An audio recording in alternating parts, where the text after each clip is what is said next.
You know, if you go to West Point, a general is a fellow who has stars on his shoulders, and you salute him. If you go to law school, a general is a fellow who is the chief law enforcement officer of the United States. It has given me enormous pleasure during some of our conversations with the State Department, with young lawyers who talk about the foreign terrorist designation, to give their views, such as they may be, to turn to them and say, well, let me tell you what Attorney General Mukasey's had to say on that subject.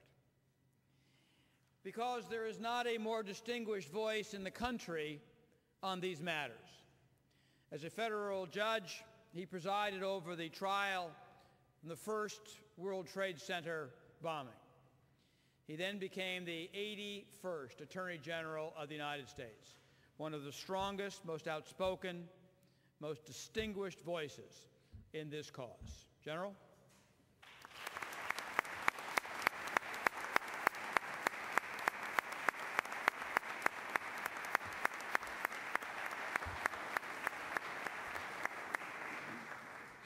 Thank you, Senator Torricelli.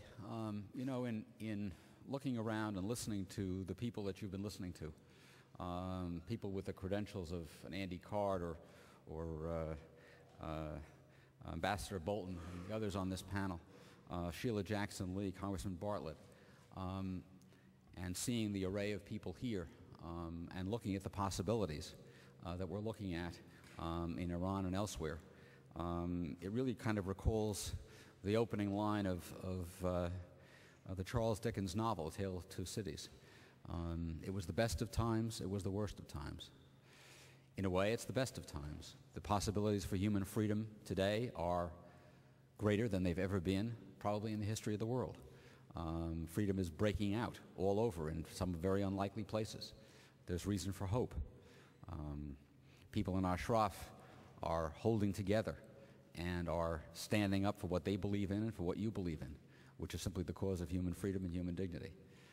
And yet, we see a spectacle like the one we saw back in March when Iraqi troops, these are our erstwhile allies, go in with weapons supplied by us, with vehicles supplied by us, applying training supplied by us, and kill defenseless men and women.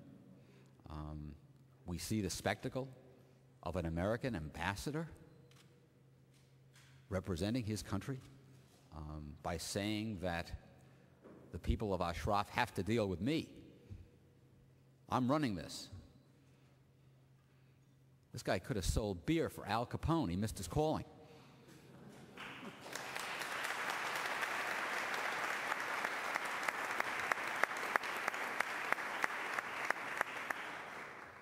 So it's the best of times and it's the worst of times. How is it that the Iraqis could be so emboldened as to do what they did? And how is it that an American ambassador could be so, hard to think of the adjective, wrong-headed, so reckless as to do and say what he did? I would suggest to you that what permits those things to happen is the continuation of MEK on the list of foreign terrorist organizations. That's what emboldens the Iraqis. That's what sets off people of weak temperament like the ambassador to do and say what they did and said. The cure for this is to remove the MEK from the list of foreign terrorist organizations. And that cure is not difficult to administer. The legal case is there. They don't fulfill the requirements of the statute. They have not been a danger to anybody for well over the last 10 or 20 years. They have renounced violence. They want only the creation of a democratic, nuclear-free Iraq in which rights are respected. And when they are removed from that list, then the worst of times really will be transformed into the best of times, but it won't happen until that designation is changed. And so it is enormously important for you here to keep up the pressure on Congress, keep up the pressure on the State Department, because this is a town in which people respond to what are called forcing events. Things should be done here based on what's right, but it often happens that it takes forcing events to make things happen. And you should continue to be forceful and create forcing events like this and like other conferences that you've held, so that the Congress and the State Department understand that everybody's eyes are on them, that this decision has to be made, it has to be made soon, and it has to be made right. And when it is, then this country will be what Abraham Lincoln said it was, which is the last best hope of earth.